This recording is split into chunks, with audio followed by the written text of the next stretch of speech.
दुनिया का एक ऐसा मुल्क यहाँ के एक जजीरे में होता है जहरीले तरीन सांपों का तमाशा, जहाँ होती है गन्ने की सबसे ज्यादा खेती और यहाँ की कॉफी सबसे बेहतरीन कॉफी में से एक मानी जाती है, जिससे दुनिया का सबसे बड़ा एक्सपोर्टर माना जाता है। यहाँ के लोगों में डांस और पार्टी करना सबसे पसंदीदा काम है।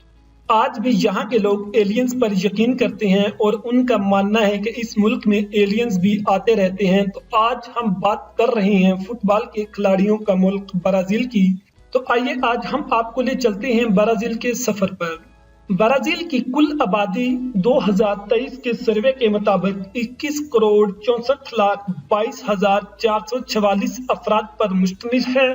ब्राजील का लिटरेसी रेट 94.30% है। ब्राजील एक ऐसा मुल्क है जहां कैदियों को किताबें पढ़ने और लिखने की इजाजत दी जाती है। ब्राजील को जापानियों का दूसरा घर भी कहा जाता है, क्योंकि यहाँ पर ब्राजील के लोगों के अलावा जापानी सबसे ज्यादा बसते हैं। ब्राजील के पास अमेरिका की किसी भी मुल्क की सबसे बड़ी साहली पट्टी है।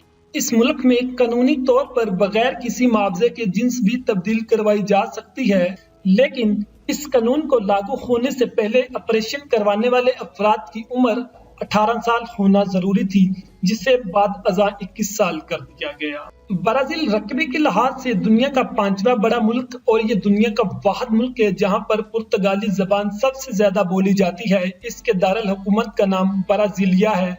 इस मुल्क का नाम एक खास किस्म की लकड़ी से निकला है जो कि फर्नीचर बनाने में काम आती है। ब्राजीलियन दुनिया के किसी भी मुल्क के अफराद के मुकाबले में फीसद ज्यादा पिज्जा खाते हैं। ब्राजील का बायोमेट्रिक पासपोर्ट इसकी हाईटेक सिक्योरिटी खसूसियत की वजह से तकरीबन नामुमकिन है। ब्राजील में ज्यादातर कैथोलिक मजहब के लोग आबाद हैं।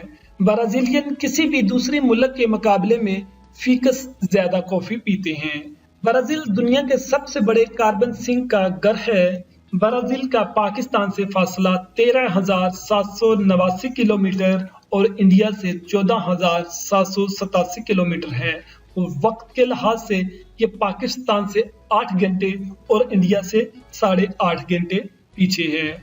ब्राजील में किसी भी मुल्क का सबसे बड़ा जंगलाती जखीरा है। इसका 60% से ज्यादा इलाका जंगलात से ढका हुआ है। ब्राजील में एक ऐसा जजीरा भी पाया जाता है जिसको कोई मादा ग्रैंड कहा जाता है। किसी भी इंसान को इस जजीरे पर जाने की इजाजत नहीं है, क्योंकि इस जजीरे पर फी मरबा 40 दुनिया के सबसे जहरीले और खतरनाक तरीन सांप पाए जाते हैं। ब्राजील से 33 किलोमीटर के फासले पर वाक़या इस जजीरे पर कोई इंसान नहीं जाता। अगर कोई गलती से चला जाए तो इसका जिंदा बच जाना किसी मोजज़े से कम नहीं होगा। और फिर आम में इसे स्नेक आइलैंड यानी सांपों वाले जजीरे के नाम से जाना जाता है। हुकूमत की तरफ से 2 तरह के लोगों को इस जजीरे पर जाने की इजाजत है। एक तो नेवी के स्पेशल ट्रेन लोग जो वहां जाकर लाइट हाउस की हिफाजत और बहरी जहाजों को रास्ता दिखाने में मदद करते हैं, और दूसरे रिसर्चर जो वहां जाकर सांपों पर रिसर्च करते हैं। मैं उम्मीद करता हूं कि अगर आपको आज की वीडियो पसंद आए तो वीडियो को लाइक और चैनल को सब्सक्राइब करें, ताकि आने वाली वीडियो का नोटिफिकेशन आपको बर वक्त मिलता रहे।